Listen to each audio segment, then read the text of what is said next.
Magandang araw po mga bilabid. Ngayon po ay August 4 na, napakabilis po ng araw at maulan dito sa Pilipinas. So sana po mag-ingat po tayo, magdala ng payong, kapote, lahat ng pwedeng dalhin po. Na po, yan lagi po tayo mag-pray.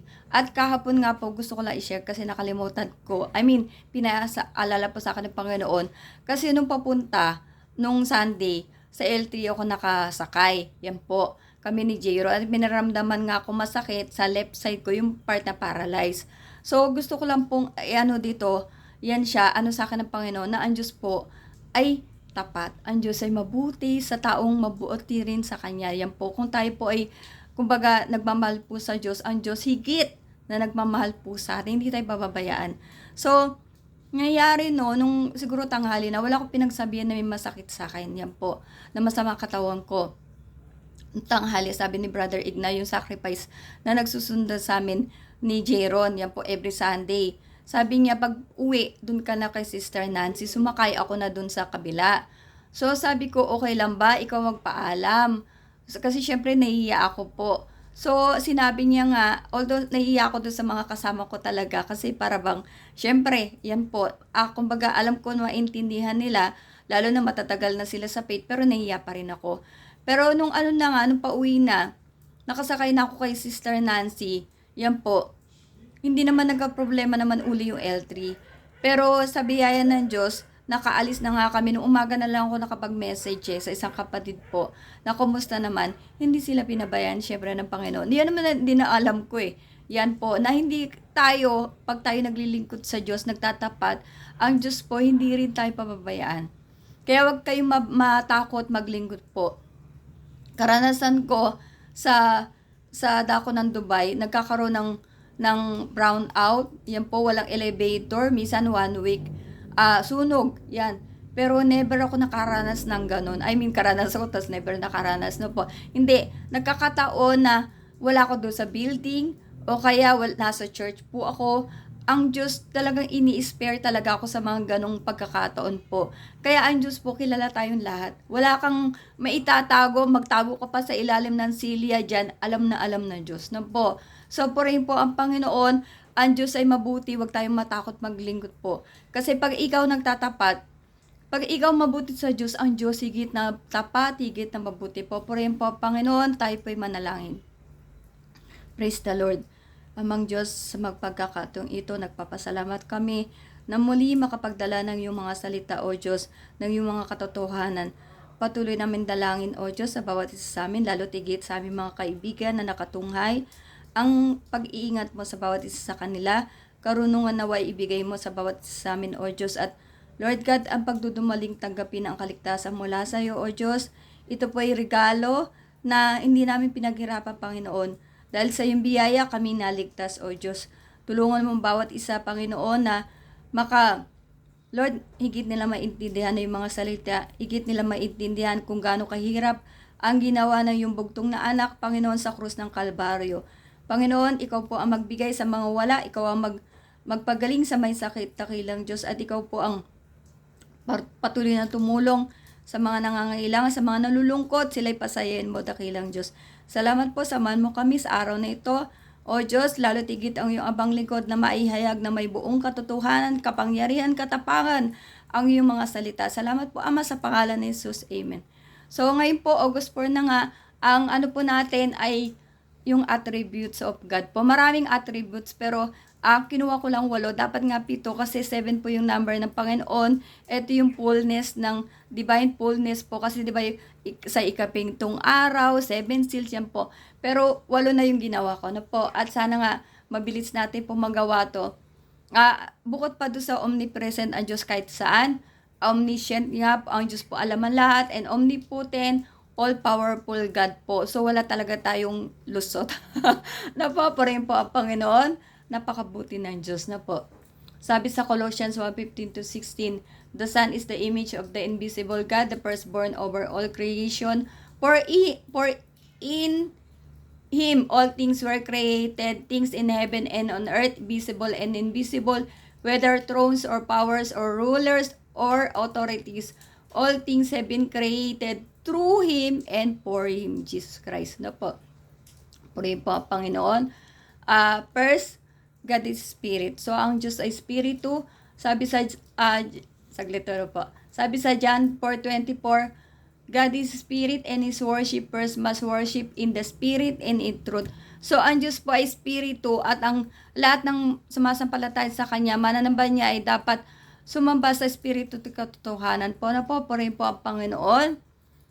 Sabi sa Acts 17:29 NLT, and since this is true, we shouldn't think of God as an idol designed by craftsmen from gold or silver or stone. So, yung mga idolatry, no po, hindi na natin discuss yan. Okay po. At ito yung attributes na di-discuss po natin yan. So, puri po, Panginoon, yan nga, dapat wala talagang yung sasamba ka sa larawan, sasamba ka sa yung kumbaga pag hindi, wala yung mga rebulto, hindi ka na makasamba, hindi ka na makaano, di ba? So, puri po, Panginoon. Second, God is infinite, eternal. So, ang Diyos po ay walang katapusan. Eternal nga, infinite. No po. So, glory to God. Sabi sa 2 Chronicles 2:6 NIV, but who is able to build a temple for Him? Since the heavens, even the highest heavens, cannot contain Him. Who then am I to build a temple for Him, except as a place to burn sacrifices before Him? Glory to God. So, ito si King Solomon, yun po, na parang nagsulat yata sa kay King Huram, yan po, na yung place of worship kasi yung ano nga niya talaga sa Panginoon. Kasi nga, dahil nga, ano sabi niya dyan, who even the highest heavens cannot contain Him. Kumbaga, ang Diyos ay parang hindi mo maano na bigyan lang ng eto ba, parang ganun. So, yung inaano niya yung place of worship talaga, na kusan po, sasamba ang mananampalataya po ng Panginoon. Napopurihin po ang Panginoon. Kasi nga, nasa Diyos na lahat eh. Parang, paano mo ba iano ang Panginoon? Kaya yun sabi niya na, who then am I to build a temple for Him? Sino nga ba ako? Diba po? So, sino ba tayo? Yan po, purihin po ang Panginoon. Sabi sa Psalm 91:2 ESV, Lord, you have been our dwelling place in all generations. Before the mountains were brought forth, or ever you had formed the earth and the world, from everlasting to everlasting you are God. Glory to God po. Ang Diyos talaga, infinite nga, eternal. Pag English, hirap na. Yan po rin po ang Panginoon. So, siguro naman na yung English kasi inano ko dito. So, third, God is unchangeable. So, immutable. Ang Diyos ay hindi nagbabago. Kaya wag po tayo mag-ano na, Lord, bakit ka na ganyan? 'Di ba? Ako, before talaga, yan marami akong katanungan, pero sa biyaya ng Diyos, nasagot talaga ng Panginoon. Lahat po talaga, Lord, bakit kailangan mamatay? Lord, pag namatay kami, sa kami pupunta? So ngayon, alam ko na, kaya kailangan ingatan ng kaligtasan. Nagpapurin po, Panginoon. Sabi sa James 1:17, NIV, every good and perfect gift is from above, coming down from the Father of the heavenly lights, who does not change like shifting shadows. So talaga, yung perfect gift, galing sa Panginoon. Sino pa ba magbabigay ng perfect, di ba? Kundi ang Diyos lang po. Puri po ang Panginoon. At tayo nga, sa totoo lang, perfect tayo dahil kawangis tayo eh. Pero, nagkasakit na ako. Yung iba, galing sa bisyo, nasira na yung katawan, di ba po? So, puri po ang Panginoon. Teka lang po. Fourth, God is wisdom. Romans 11:33 GNT. How great are God's riches, how deep are His wisdom and knowledge. Who can explain His decisions, who can understand His ways. So, ang Diyos nga po ay karunungan. Kaya ako, everyday, Lord, bigyan mo ko ng karunungan na nagmumula sa iyo. Kasi kung karunungan ko lang bagsak po, yan ang laging nating hilingin sa Panginoon, na kung kailangan nating karunungan, ang Diyos po ay magbibigay po sa atin. Na po, hindi yung karunungan para gawin po sa masama, gamitin sa masama, kundi sa mabuti po. Napopurihin po ang Panginoon. Kasi, ang bibigyan, siguro yung karunungan na inaano mo para sa masama, abay hindi galing sa Diyos yan. Na po, kaya kailangan po yung dunong natin, gamitin natin sa kabutihan po. Glory to God. At saka, di ba sabi niya, how great are God's riches. Yan po, how deep are His wisdom and knowledge. Who can explain His decisions? Wala talaga, siya lang. Ano po, purihin po ang Panginoon. Teka lang. Pip, God is holy, ang Diyos ay banal. Ano po? Sabi sa Psalm 99:9 na NIV, exalt the Lord our God and worship at His holy mountain. For the Lord our God is holy. So, ang Diyos po ay banal, di na natin masyado explain yan. Kumuha lang ako ng ilang verses po para maiksi lang din tayo. Madaldal ako, mahaba lalo. Ano po, purihin po ang Panginoon. Kaya dapat nga, lahat po ng papasok po sa langit ay banal. Yan po, kagaya ni Kristo po. Kaya, yung sasabihin mo na ikaw ay, kailangan mo na tayong linisin. Kaya nga po merong bautismo eh. Kasi ikaw, kakain ka, gusto mo ba sa maruming pinggan? 'Di ba? Siyempre, hugasan mo muna. So, kaya po merong bautismo. Ano po? Purihin po ang Panginoon. At saka, nakakaiya naman sa Panginoon kung ang langit po ay lugar ng mga banal, tas ikaw na nagbabanal-banalan, mga ganyan. Hindi, alam nga ng Diyos lahat po. Purihin po ang Panginoon. God's just. So, ang Diyos po ay matuwid. Nehemiah 9:33 NLT, every time you punish us, you are being just. We have sinned greatly and you gave us only what we deserve. Totoo naman po talaga. So, kaya nga kami po na nasa paglilingkod, pagka kami pinapalo din, alam namin yung kakulangan namin, alam namin yung pagkakamali namin, at hindi rin po kami perfecto. No po? Dahil ang Diyos lang po ang perfect. Yan po. Kaya wag niyo kaming hanapin din. Kahit yung mga pastor, yan po, yung mga lingkod ng Diyos, hindi perfecto. Wala pong perfecto sa ating lahat. No po? Purihin po ang Panginoon. Kaya, pag pupunta ka sa church at hahanapin mo yung perfect na abay, mahirap yan. Yan, kasi wala kang perfect eh. Nasa process yan po, pero hindi ko alam yan po. Pero kahit papano yung kumbaga isumampa po tayo sa pamantayan po ng Panginoon na kagaya ko nga, nakasumpong po ng biyaya sa Diyos. Kaya po ako ginagamit po ngayon ng Panginoon. Purihin po ang Panginoon. So, asa na tayo? God is truth. 7 na po tayo, John 14:6. Jesus answered, I am the way and the truth and the life. No one comes to the Father except through me. So, anong sabi dyan? Di ba po? Si Jesus lang po ang daan, ang katotohanan, yan po. At wala nang iba pa. Kaya wag tayo maghanap po ng ibang Panginoon. Yan po rin po ang Panginoon na sabi nga dyan, I am the way and the truth and the life. Siya ang buhay. Kaya pag tayo po may Kristo, may buhay tayo. Yan po, mamatay ka man, na nakapaglingkod ka, tinanggap mo ang Panginoong Hesus, may bagong buhay. May may ikalawang buhay nga po, yung resurrection nga po. Napoporin po ang Panginoon. So, last, 8, God is good. Psalm 103:8 NIV. The Lord is compassionate and gracious, slow to anger, abounding in love. Glory to God po. Ang Diyos talaga, napakabuti. Kaya sana may po mga kaibigan dyan, sana po, wag nating antayin na may mangyari sa atin, di ba? O antayin yung masigit pang galit ng Diyos. Ito na po yun. Yan, tayo ay nasa kawakasan na, kaya nga fourth watch po sa ika-4 na pagpupuyat. Yan, so biyaya ng Panginoon, ako nagpapasalamat talaga sa Diyos na ako po'y nakatanggap ng kaligtasan, nadala sa tunay na paglilingkod po.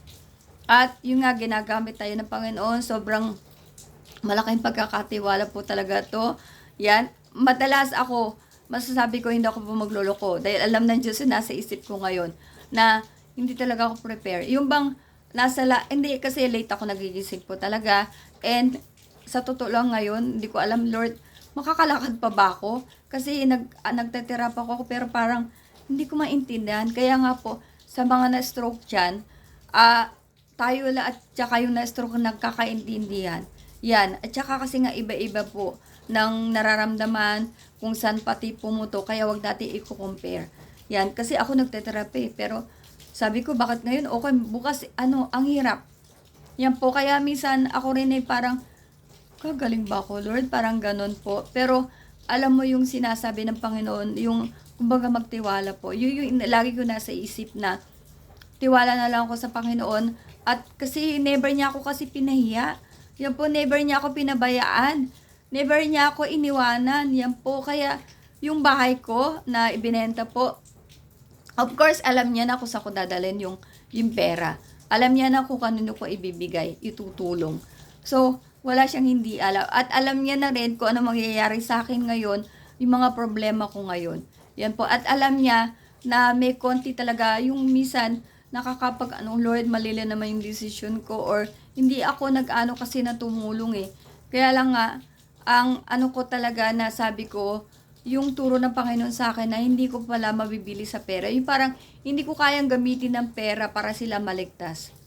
Yan, tanging ang Diyos lang. Kasi yun na nasa utak ko, baka pag ito, binayaran ko yung mga ganyan-ganyan nila, baka madala ko na sa pananampalataya, pero hindi pala.